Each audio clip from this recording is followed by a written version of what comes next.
हिंदवी स्वराज्याचे संस्थापक आहेत छत्रपती शिवराय.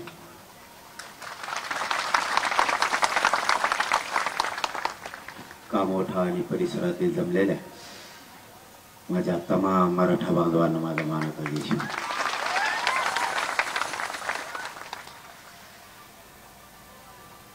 लोक म्हणतात शहरात मराठी जमत नाही.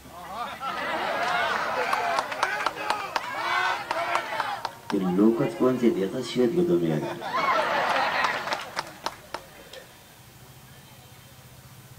व्यासपीठाची सगळ्यांची दिलगिरी व्यक्त करतो. कारण अंमलबजावणी होईपर्यंत पुढची शक्यतो नको. तुमचा सन्मान राखायचा होता, राखला नाही असं म्हणू नका.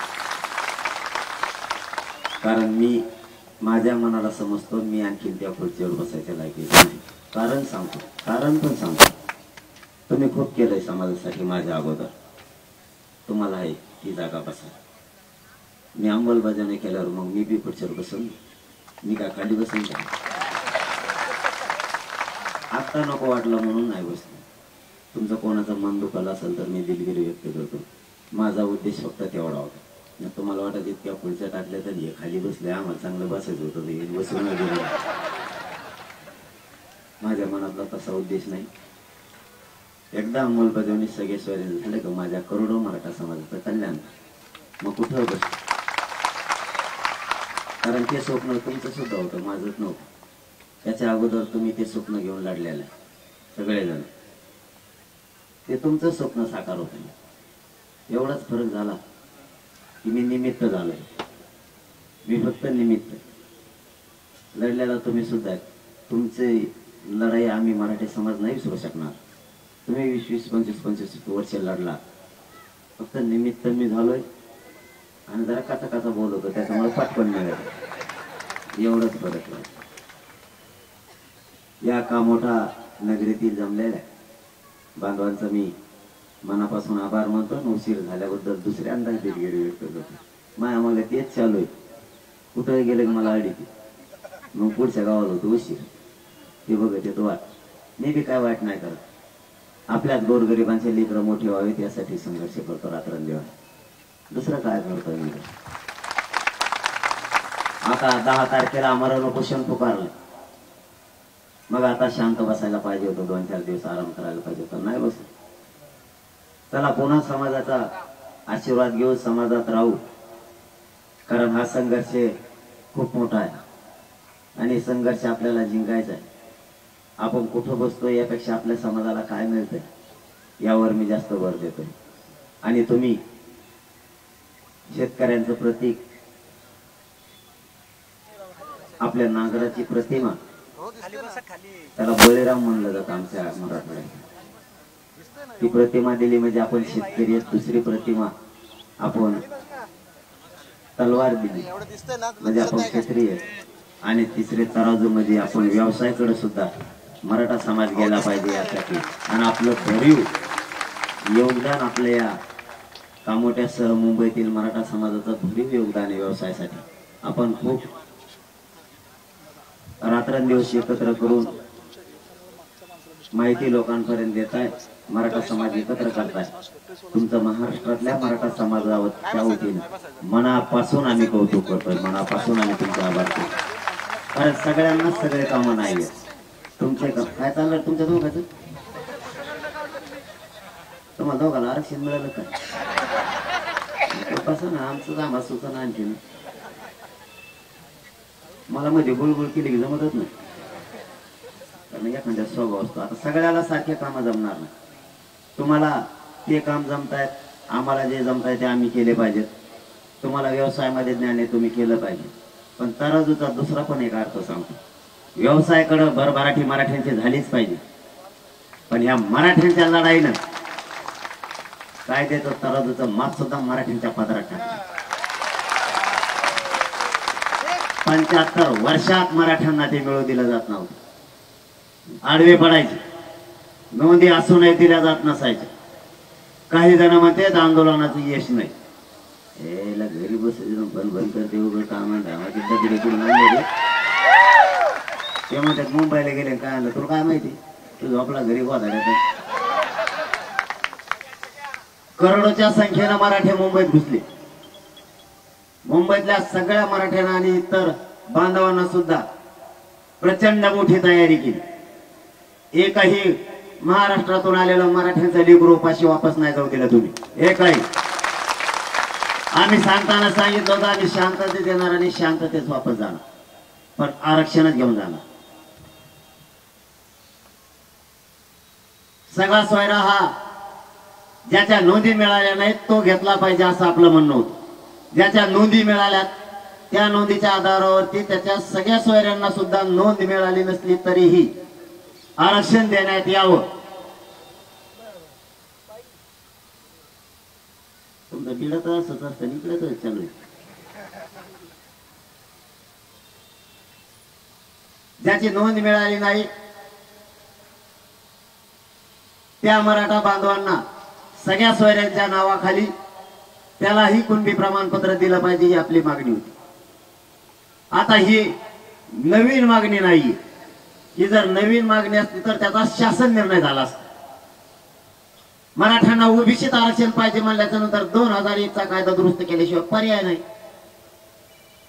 हे सगळ्या अभ्यासकांना वकील बांधवांना सुद्धा कळतंय. 2001 च्या कायद्यानुसारच 2004 चा कायदा झालाय. भटक्या विमुक्तांसाठी 2006 चा झाला. 2000 आणि 2001 च्या कायद्यानुसारच घेतलंय. मग मराठ्यांना ओबीसीत आरक्षण पाहिजे त्यासाठी 2001 च्या कायद्यात दुरुस्ती केल्याशिवाय पर्याय नाही. आणि सध्या विधानसभा सुरू आहे. मग राजपत्रित अधिसूचना काढल्याशिवाय पर्यायच नाही. तुम्हाला साधी जमीन घ्यायची असली, प्लॉट घ्यायचा असला तरी 15 दिवसाचं जाहीर प्रकटन करावं लागतं. मग सरकारनं हरकती मागितल्या. 15 तारखेला सगळ्या सोयऱ्यांच्या जी अधिसूचना निघाली, अध्यादेश निघाला, त्याचा कायद्यात रूपांतर होणार आणि लगेच त्याची अंमलबजावणी पण होणार. मिळालं महाराष्ट्रातल्या सगळ्या मराठ्यांना आरक्षण. काही घरी बसले बसले ते मोबाईलवर लिहिते, मोबाईल गेले काय मिळालं, काहीच नाही मिळालं. तुला नाही मिळालं, आम्हाला मिळालं. गोरगरीब करोडांच्या मराठ्यांच्या पोरांना मिळालं. कारण आमचं तिथून ठरलं होतं सगळ्या सोयऱ्यांसाठी अध्यादेश काढून कायदा पारित करणे. याच्यासाठी आम्ही मराठ्यांचे लोक मुंबईला आलो होतो. शांततेत आलो, शांततेत आरक्षण घेऊन जाऊ म्हणलं, शांततेत आरक्षण घेऊन गेलो. आरक्षण घेऊन जाणं म्हणजे काय गमिला ठेवलेले का? एखाद्या गोणी पिढीनं उचलून घेऊन जायचे. हे कायद्याचं राज्य आहे, त्याचा कायदा बनवावा लागेल, तेव्हा ते कायमचा मराठ्यांना टिकणारे मिळणार. ऊन लागत आहे का? बोलू का नो बोल मा कर कार्यक्रम. हे कायद्याचं राज्य आहे. इथं तुम्हाला कायदाच बनवावा लागणार. तुम्हाला भावनेवर जगून नाही चालणार. मग आता कायद्यात दुरुस्ती करायची म्हणल्याच्या नंतर अधिसूचना काढली. याचा अर्थ असा होतो मुंबईच्या वेशीवरच मुंबईसह महाराष्ट्रातल्या मराठा समाजाचा इतका धसका सरकारने घेतला. मुंबई पासूनच आमच्या मागा मुंबई चालू केला. ऐकतो बोलशिक ऐकतो बोलशिक म्हणलं नाही जमत. ते म्हणले खोलीतच बसला मी. खोलीत नको बसतो का टपावर बसू वर. काही नाही तिथं कोणाचे पैसे घेते तर कोणकडे बोलत येत. आता ते लोणाळ्यावर बसलो आम्ही खोलीत. मी म्हणलो बरं का व्यासपीठावर बसू आपण. ते पोरांनी पोट्टे आपले असले बेकार खालून अशी घोषणा दिली टप्पू 20-25 हजार पोरांनी. ते अधिकारी म्हणून त्याची पातळच झाली. ती मला आपण नाही येतो बोलायचं खोलीत बोलणार. तुम्ही माघारी चालू मला बोल जाऊन दे. मी कुठं बोललो तरी मला आरक्षणाशिवाय दुसरं बोलायचंच नाही. मग खोलीत बोललो. एक जण लगेच म्हणलं खोलीत काय केलं. खोलीत काय केलं ते काय पैसे आणले होते का पोतं भरून. आणि पैसे घ्यायचा विषय मागच संपला. आता हे आंदोलन लय लांब गेला. आता 5 महिने आंदोलन चाललंय. ते विषय संपला. मला पैसे पद लागतच नाही. माझ्याकडे का कर्जच असतं. तुम्ही कोणाला विचारून बघा. पैशाचं आपलं जमत नाही, हिंदीचं मग जमत नाही. ते म्हणलं काहीच मिळालं नाही. आम्हाला मिळालं. आम्हाला जो कायदा पाहिजे होता 75 वर्षात बनला नाही गोरगरीब मराठ्यांसाठी, तो 75 वर्षात आता बनलाय नोंदी नसणाऱ्यांसाठी. आम्हाला मिळाला. आम्ही शांततेत आलो, शांततेत घेऊन गेलो. त्याची अशी इच्छा असू शकते मराठ्यांच्या आलेल्या पोरांना मुंबईतच मांड्या घालून बसावं. मी सविस्तर मुद्दा म्हणून का मोठ्यात बोलायला लागलो. मला हे श्रीगोंद्याच्या सभेत बोलायचं होतं, पण आता तुमची संख्या बघितल्यामुळे मी इथं सुरू केलं.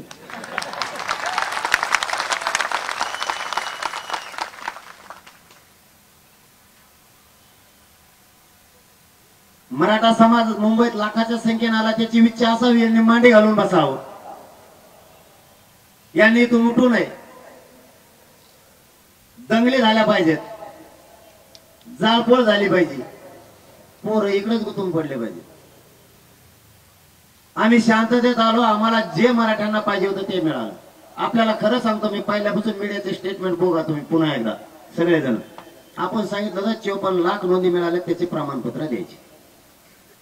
54 लाख प्रमाणपत्र दिले, त्यांच्या परिवाराला द्यायचे. आणि तिसरा मुद्दा घेऊन आलो होतो, ज्या मराठा बांधवांच्या नोंदी सापडल्या, या मराठा बांधवांच्या गणगोतातील सोयऱ्यांना नोंदी नसल्या तरी त्याला त्याच नोंदीच्या आधारावरती कुणबी प्रमाणपत्र द्यायचं, ओबीसी त्याचा समावेश करायचा. यासाठी आम्ही मुंबईला मराठी आलो. आणि मग आद्य देश कशाचा निघाला? सगळ्या सोयऱ्याचा निघाला. कशाचा निघाला? तो काय आत्याचा निघाला ना? कशाचा निघाला? अरे तो हुशार लोक आहेत ना, सगळ्या सोयऱ्याचा नाही निघाला. आणि मग कशा, त्याला काय पाहिजे होतं? त्याला पैसे पाहिजे होते. तेव्हा म्हणतो काहीच मिळालं नाही मुंबईत गेल्यामुळे. तुला नसेल मिळालं, आम्हाला गोरगरिबांना मिळालं, करोडो मराठ्यांना मिळालं. तुझ्यासाठी लढाईच नाहीये, ही लढाई गरजवंत गोरगरीब मराठ्यांसाठी. त्याच्यात श्रीमंत मराठ्यापासून गरिबांपर्यंत सगळ्यांचा फायदा होणार. हे गल्लीत हिंडला असं पैसे बघत इकडे तिकडे, त्याला नसेल पिशवी सापडली. त्याने पद हिंडून बघितलं असेल, त्याला ते नाही मिळालं. मराठ्याच्या जीवावर खाणारे अवलाद, हमेशा मराठ्यांचा रक्त पिले मोठे झाले. तुम्हाला आता सव पैसेच खायचे, गोरगरिबांचे पोरं मोठे झाले पाहिजे नाही, तुमचं स्वप्नच नाही.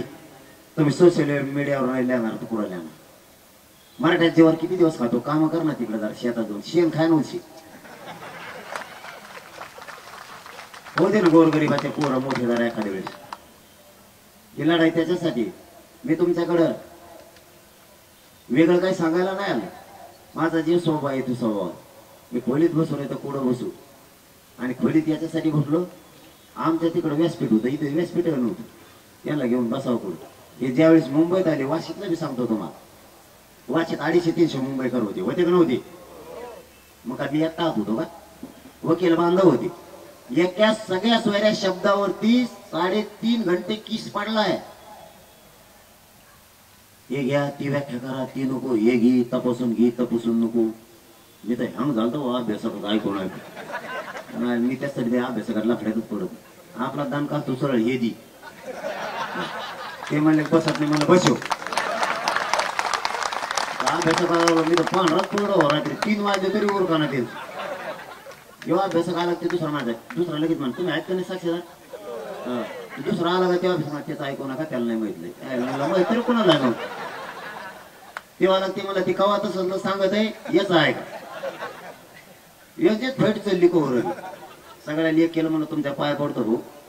एक मत करा, याच्यावर पटकून जाऊन दे. काय तिथून नाही त्यांना तरी उठून राव, कारण मंत्री झोपल्या आवाज द्यायची बसल्या बसल्या. डोळे तर उघडे आणि बेताडाला असं टेकलेली एक वापरा, काही तर तसेच झोपायचे. खरं आहे का नाही? म्हणजे भिताडाला टेकून लागल्यावर मग झोपू शकतो मी, पाहिले ते बघितलं. काही सचिव बी बसले, ते म्हणले उरका ना तर काय करावं. शेवटी सरकारनंच रात्री आदेश दिले 3 वाजता 2:30 वाजता. ते म्हणले 50 बाऱ्या शब्द बदलून मंत्रालयात जाय, वाशीला येईन, मंत्रालयात वाशी. ते कॅम्प्युटर तिकडे घेऊन जाय. आलता का नाही कॅम्प्युटर वाशीत?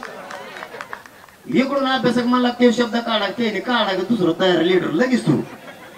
मिळालं ना राव समाजाला.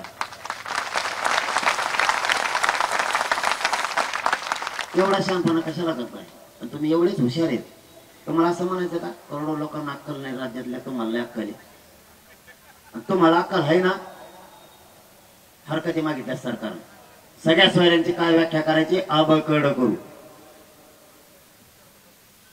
द्या तुमच्या व्याख्या. ते कसं घेत नाहीत मी बघतो. तिथं डोकं लावा ना ते कायदा मजबूत करायला. इकडं कुठं सोशल मीडियावर डोकं लावतो. रात भरले तू इतकं लांब लिहिलंय त्याच्यापेक्षा तिथं लिहि ना, सरकारला सांगणार कायदा मजबूत झाला पाहिजे याच्यासाठी. इकडं कुठं लिहितो? आणि ते मराठी बी इतके कलाकार आहेत, त्याच्यात ते शोधूनच काढले कोण कोणी. ते आता अर्धे फेकच येत. आणि काही 25% इतर आहेत, त्यांच्याकडून तर अपेक्षा करायची गरजच नाही आपल्याला. ते तर आपल्या बाजूने बोलू शकत नाही. आणि एक 40-50 जण महाराष्ट्रातले नमुने ते कोणत्या पक्षाचा आहे, सत्ताधाऱ्यातल्या कोणत्या गटातला आहे, मराठी सगळं शोधून काढले. आणि त्यांना सांगितलं 2-4 दिवसात गप्प बसा, नाही तर आमचा मागं लागणार आम्ही. त्यांच्याशी इतके बेकार आहे.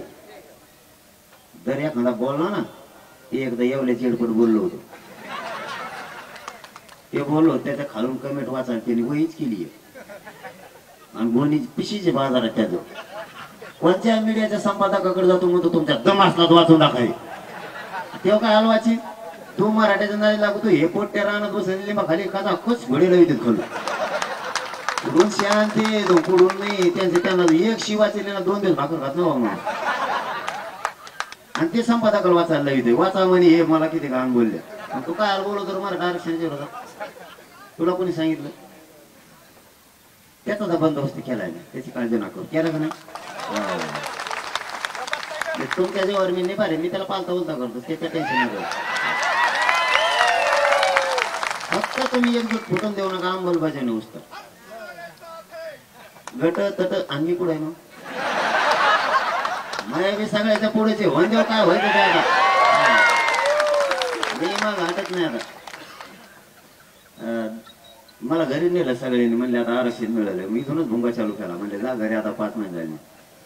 2च घंटे गेलो, माझ्या पोरात फोन आला, ते म्हणले तुम्ही 2 दिवसात पाहुणा म्हणून आले, 2 घंटे नाही आले आणखी. म्हणलं मला इकडे सुतानाच पेन पुढे येतो तिकडे. अंमलबजावणी झाल्यावर भाऊ माझ्या रायगडाच्या पवित्र रायगडाचं मी दर्शन घेऊन आलो. कंपाळी पवित्र माती लावली, शिवरायांचं दर्शन घेतलं, कारण माझं शरीर मला साथ देत नाही. पाठीमागच्या 2 उपोषण मोठले झाल्यामुळे एका महिन्यात 26 दिवस झाले, एक 17 आणि एक 9 दिवस. म्हणून रायगडाचं दर्शन घेऊन आलं. कधी जाईल का नाही माहित नाही, कारण ही उपोषण लय टोकाच होणार आहे. शरीर आहे शेवटी, ते मशीन सांगता येत नाही कधी बंद पड. मी माझ्या समाजासाठी जर सरकारसाठी फुटणार असतो ना, अशी जीवाची बाजी लावून लढलो नसतो. मायबाप मराठा समाजाला समजून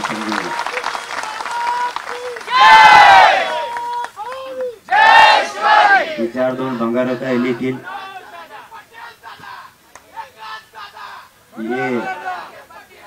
हे 4-2 जण भंगार सोशल मीडियावर लिहितील. विश्वास ठेवू नका, तुमचा मुलगा म्हणून काम करतो. 5 महिने झालं माझं कुटुंब बाजूला सारून मी समाजाला परिवार मानलाय माझ्या. कारण मी खाता बी नाही, पित नाही, मला कशी त्यांची गरज बी नाही, सरकारची नाही, कोणाची नाही. मी जर सरकारची संबंध मेंटेन केले असते ना, तर हे आंदोलन मागं बंद पडलं असतं.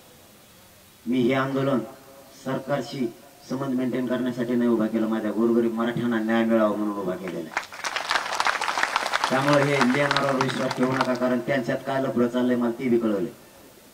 ते म्हणतात आपण प्रचार कशाचा करायचा, विरोधी पक्षी, कारण ही मुद्दाच संपला आता आरक्षणाचा. आणि सत्ताधारी म्हणजे श्रेय कुणी घ्यायचं, म्हणजे तुमच्या लफड्यात आम्हाला बदनाम करता काय? त्यांचा एक गट सक्रिय झाला सध्या सोशल मीडियावर लिहायला. मराठ्यांनी शोधूनच काढले कोणत्या पक्षाचा आहे, कोणत्या सत्ताधाऱ्याचा आहे. मला आनंद दाखवले ते 2-4 दिवसात गप्प बसले, त्याने त्याच्या नेत्या सगळं नावं सांगणारी याची सुपारी घेतली. मग कारण मी माझ्या रायगडाच्या पवित्र रायगडाचं दर्शन घेऊन आलोय. की पुन्हा रायगडला येईन का नाही माहित नाही, पण त्यांच्या चरणी माथा टेकलाय. अंमलबजावणी केल्याशिवाय आणि त्या सगळ्या सोयऱ्याच्या कायद्यातून एक प्रमाणपत्र बघितल्याशिवाय मी मागे हटणार नाही. आणि त्या कायद्यातून एक प्रमाणपत्र बघितलं, नोंदी नसलेल्या मराठ्यांचं, बस मराठ्यांचं आंदोलन पूर्ण यशस्वी झालं, पूर्ण 100%. एक मराठा. काही जण म्हणतात यशस्वी नाही झालं. 75 वर्षात याच नोंदी मिळाल्या का? मग 57 लाख मिळाले. त्या मला रात्री अशी माहिती मिळाली की त्यात 63 लाख झाल्यात, आता 73 लाख झाले अशी माहिती मिळाली. मग आता एक गाव असं आहे की त्या गावात एका नोंदीवरती 140 जणांना प्रमाणपत्र मिळाले. माजलगाव तालुक्यात गाव आहे. मग आपण 5च धरू, 57 लाखाला 5 म्हणलं तरी 2 करोड मराठी आजच आरक्षणात गेले. या आंदोलनाचं यश नाही. समिती काम करत नव्हती, समितीला काम करून तिला गठीत करायला लावलं. या आंदोलनाचं यश नाही. मागासवर्ग आयोग काम करत नव्हता, मागासवर्ग आयोग पुन्हा गठीत केलाय. ज्या मराठ्यांना आरक्षण नाही पाहिजे हे त्यांच्यासाठी, त्याने पण अहवाल काल सादर केलाय 2 तारखेला. या आंदोलनाचं यश नाही का? आणि मग तो बोलतोच कसं काय मला मिळत लागला, तो माया पुढेही बरं मी पुन्हा या कामोठा नगरीतून महाराष्ट्रातल्या सगळ्या अभ्यासकांना आव्हान करतो. गोरगरीब करोडो मराठ्यांचं पोरांचं यात कल्याण होणार आहे, पोरं मोठे होणार आहे. आईबापानं केलेल्या कष्टाचा त्यांचा चीज होणार आहे. आपला नोकरीतला टक्का कमी झालाय, शिक्षणातला टक्का कमी झालाय. सगळ्या अभ्यासकांना आता तुमच्या ज्ञानाची गरज आहे. आमच्या गोरगरीब मराठ्यांच्या पोराला या सगळ्या सोयऱ्यांच्या कायद्यासाठी तुमची बाजू तिथं मांडा. तुम्हाला काय व्याख्या द्यायचा तुमच्या ज्ञानाचा उपयोग तिथं करा. तुम्हाला एखाद्या वेळेस आमच्याकडून मान मिळाला असं नसन मिळाला, एखाद्या वेळेस आमच्याकडून तुमचं मनही दुखवण्यात आलं असं, जातीसाठी सोडून द्या. हे आंदोलन यशस्वी झाल्याच्या नंतर 2 तोंडात खाणं आमच्या खाऊ आम्ही तुमचे. परंतु ही वेळ नाही आता मतभेद काढायची. आता सगळ्यांनी एकीकडून ओढायचे. ही वेळ नाही बोलवलं तरी आपण आपल्या व्याख्या तिथं द्या. आणि कोणाचं काही म्हणणंच असेल तुमच्या पद्धतीनं कायदा झाला पाहिजे तर मी 10 तारखेला अंतरवालीत बसतोय. हे उपोषण तुमच्यासाठी. तुम्ही म्हणत नाही तर सोडित नाही, पण सोशल मीडियावर फोटो लिहून माझ्या मराठीत आता फूट पाडू नका. कारण कितीतरी वर्षानंतर मराठा एक झाला आणि प्रचंड ताकदीन झालाय. हे मराठ्यांचंच यश आहे. आणि हे यश किंवा हे श्रेय मी नाही घ्यायलो. हे सगळं श्रेय माझ्या करोडो मराठा समाजाला, की सामान्य मराठा समाज ताकदीने एकत्र उभा राहिला. आपल्याला सगळ्या गोष्टी मिळाल्याशिवाय हे आंदोलन थांबणार नाही. नसतं आंदोलन पुन्हा आमरण उपोषण पुकारलंच नसतं. कारण माझं आत्ताही थोडा वेळ चालला तरी अंतर तर का, कारण पहिलं शरीर आणखी नीट झालेलं नाही तर दुसरं पुकारलं. हे बघा, जीव कोणी डावावर नाही लावू शकत लोकांसाठी मग. आणि कोणी सोशल मीडियावर बोलला म्हणून तर अजिबातच नाही. कारण शेवटी प्रत्येकाला शरीर पण महत्वाचं आहे आणि समाज पण महत्वाचा आहे. मी एकच ठरवलंय, एक जीव जर गेला तरी चालतोय, पण करोडो मराठ्यांच्या पोराच्या चेहऱ्यावर आरक्षण देऊन आनंदाने हसू बघायचं. म्हणून पुन्हा एकदा मरण उपोषण पुकारलं. या मरण उपोषणाची घोषणा केली. मुंबईवाल्यांना सगळं माहिती. ही घोषणा झाली मंगळवारी आणि बुधवारी कॅबिनेट असते. पहिल्या दिवशी सोमवारी झाली, परवा दिवशी मग प्रधान कथा असतो. मग त्यांचा मी झालो म्हणल्यावर मी कसं काय त्यांना इतकं बळी. आणि त्यांचा व्हायला समाज महत्वाचा की ते मला.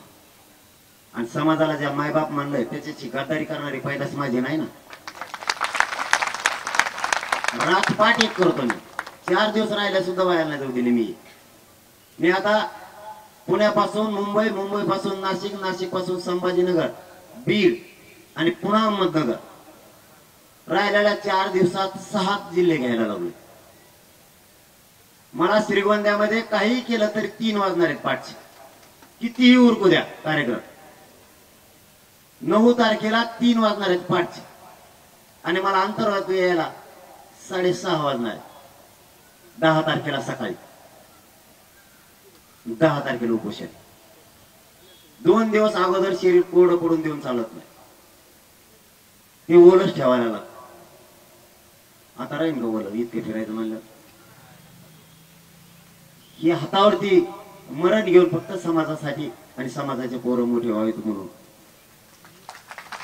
माझ्या या कामोठ्या नगरीतील आणि मुंबईतल्या सगळ्या बांधवांना विनंती, आता काहीच राहिलेलं नाही. आपल्यात एक मन आहे, हत्ती गेला शेपूट राहिला, इथं शेपूट बी नाही राहिला. सगळं मराठ्यांनी मिळवलंय, फक्त अंमलबजावणी राहिली. पुन्हा एकदा ताकदीनं सावध राहा. एवढी अंमलबजावणी आपल्या लेकरांच्या पदरात टाका. आयुष्याचं आपल्या मराठ्यांच्या घराघरातल्या पोरांचं कल्याण झालं. आयुष्यात हे आरक्षण देऊन आपल्याला काय नाही बघायचं. क्लास 1 पासून क्लास 4 पर्यंत अधिकारी झालेले आपले पोरं बघायचे. IPS IAS दर्जाचे झालेले पोरं या आरक्षणातून बघायचे. कारण राज्यात आणि केंद्रात सुद्धा आरक्षण आता हे मिळत आलंय. कारण तुम्ही जरी इकडे कष्ट करता, नोकऱ्या करता, व्यवसाय करता, पैसा मात्र सारखा शिक्षणाला जातो. शेतकऱ्याचा त्याच्या कुवतीप्रमाणे तो घालतो. तुम्ही श्रीमंत माणसं असणारे तुमच्या कुवतीप्रमाणे घालतात. परंतु 1% पोरग हुकलं की तुमचं आयुष्याचं, त्याच्या भविष्याचं वाटोळं झालं. तुमचा पैसाही वायाला गेला.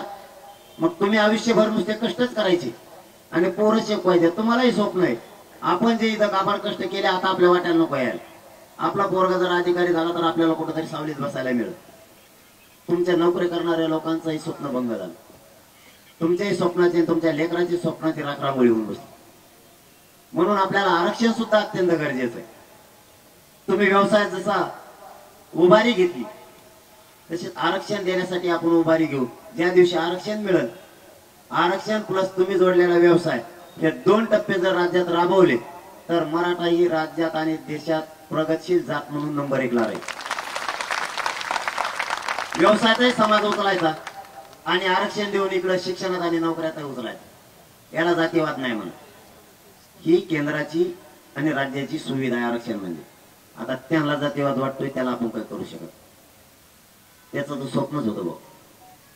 त्याचं म्हणून नाव घ्यायना. त्याचं स्वप्नच होतं मराठी ओबीसी आरक्षणात आलेच नाही पाहिजे. आता त्याचं असं स्वप्न भंग झाले बेकार. त्याला वाटतं ते एवढं पोरग निभार एखादा असतं तर म्हणता आलं असतं त्याने मला हरिलं. मी दिसतोय बारकोसा. त्याला वाटतं मी एवढा मोठा निभार असतो घुसला नाही ओबीसी आरक्षणात. बरं घुसलं गप्पी बसत नाही. ती एक शब्द बोलला मी बोलू, कारण त्याला सांगितलेलं मी तू बोलू नको. तू बोलला तर सोडणार नाही. एकदा मला बोलले मोठ्या मंत्र्यांचे फोन आल्यात, नाव नाही सांगत तुम्हाला, जाऊन द्या. मंत्री माझ्याकडे येत नाही डबल. तुम्ही शोधून बघा. जेवढ्या बैठका झाल्या 29 झाल्या असतील सगळ्या 5 महिन्यात. पहिला आलेला मंत्री डबल येतच नाही. ते नांगराला आमच्या तिकडे खेड्यात नांगर आहे तसे बघा, खांदे बदली देतो करून पाहिल्याचे. तसा कार्यक्रम आहे. पहिल्यांदा आलं दुसऱ्या बार येतच नाही. यादी बघत. ते म्हणले का जा चर्चाला मंत्री, यादी बघत आहेत, वाचित आहेत, खाली नाव बघते ठिकाण अंतरवाली म्हणते तिकडं नाही जात. दुसरीवर कुडाला होते कदा कच काही बोलत आहे म्हणजे. कारण मी चूक नाही करत. तुम्ही माझ्या जातीवरती 70 वर्ष अन्याय केला ती चिडी. तुम्ही आमचं वाटोळं केलं म्हणून आम्ही बोलतो. तुमच्या नंतर काही शत्रुत्व नाही. तुम्ही इतका आरक्षण असून इतका नाश केला आमचा पोरांचा.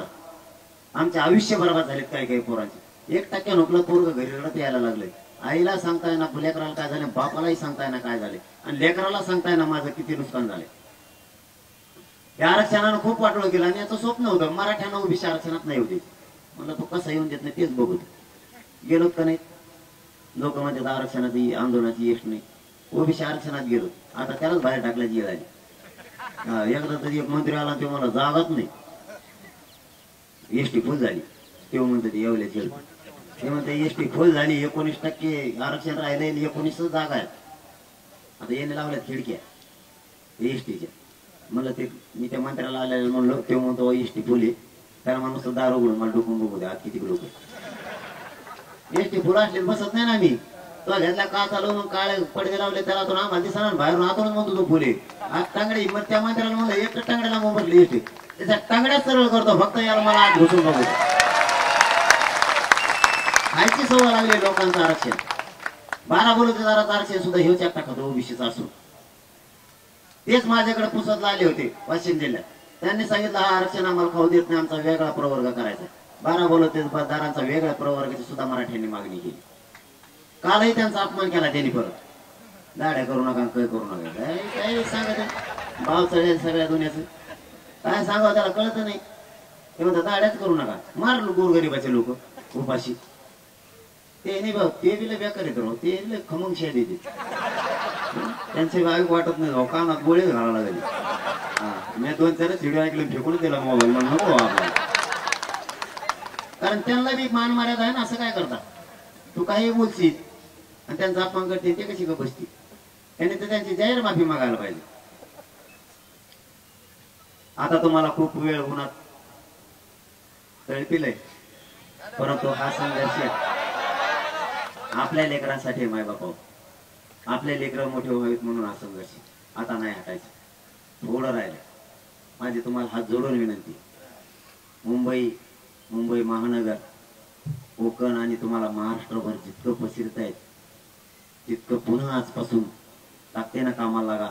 अंमलबजावणी सगळ्या स्वाऱ्यांच्या कायद्याची द्यायची म्हणजे द्यायची. आपल्या पोरांच्या पदरात एवढं यश टाकायचं. पुन्हा एकदा सोशल मीडियावर तुटून पडा. पुन्हा एकदा आपल्या जनजागृती करा. आणि 10 तारखेच्या आमरण उपोषणाच्या पाठीशी ताकदीनं तुम्ही शांततेत उभा राहा. तुमचा मुलगा म्हणून तुम्हाला सांगतो अंमलबजावणी घेतल्याशिवाय मी ज्या ज्या शब्द दिले ना त्या वेळेस पाळलेले. अंमलबजावणी या सगळ्या सोयऱ्यांची कायद्याची घेतल्याशिवाय आणि महाराष्ट्रातल्या सगळ्या मराठा समाजाला ओबीसीत आरक्षण मिळाल्याशिवाय जीव जरी गेला तरी एक इंचही माग हटणार नाही, शब्द तुम्हाला देतो.